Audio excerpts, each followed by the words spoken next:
बुझला जानू बड़ा पापा बंदी ना बात कर गंदी खुद बंद बाबा जार भइल बाटे बंदी जहिया पापा जी के हाथ पकड़ा जइबो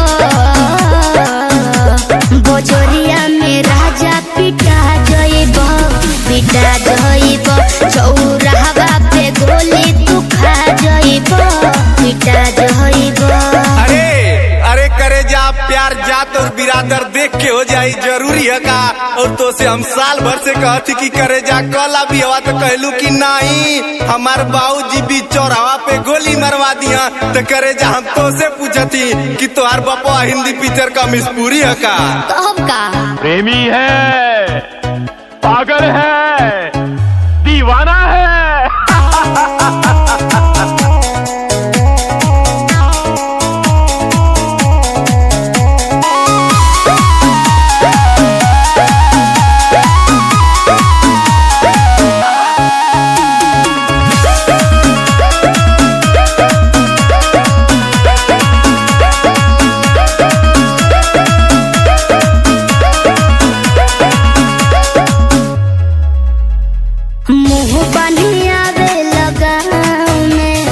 मुछिया तू ऐठे लताओ में भय हबो देखी के बेरी बेरी किरचे रहेलो एतना भाव में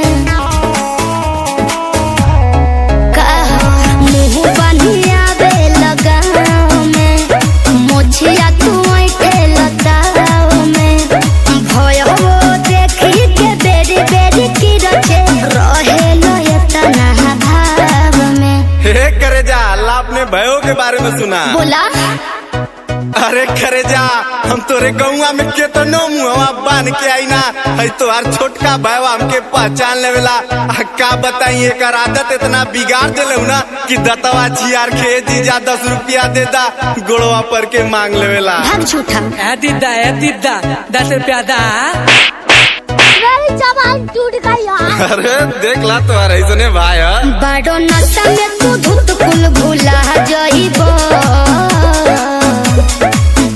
बोला जहिया पापा जी के हाथे धारा जइबो पिटा जइबो चौराहा पे गोली तू खा जइबो पिटा जइबो।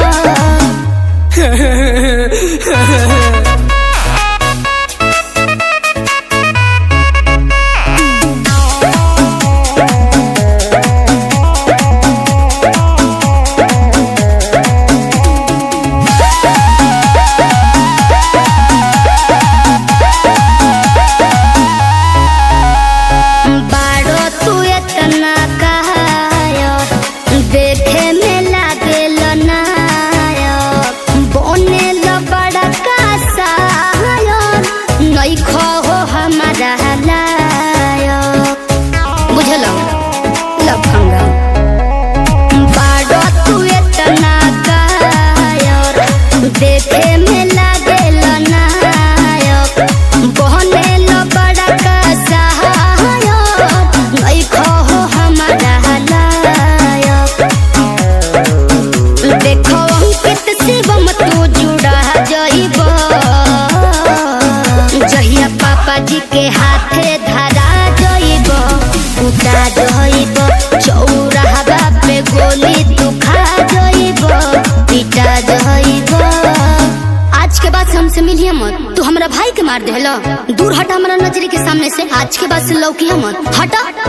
अले भैया भौजी तो तोड़ के जात पारी हो अब बाबूजी से ताता बा। अरे बाबूजी हमार कहले रहना कि बेटा कर ले बियावा माई तोर बूढ़ हो गई। अरे भैया लोग अब कैसे समझाई अपने बाबूजी के जोने से प्यार करो तनी पगली हमारे नजरिए से दूर हो गई।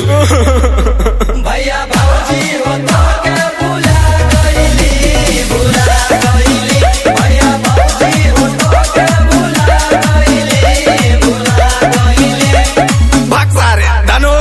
खत्म हो गई।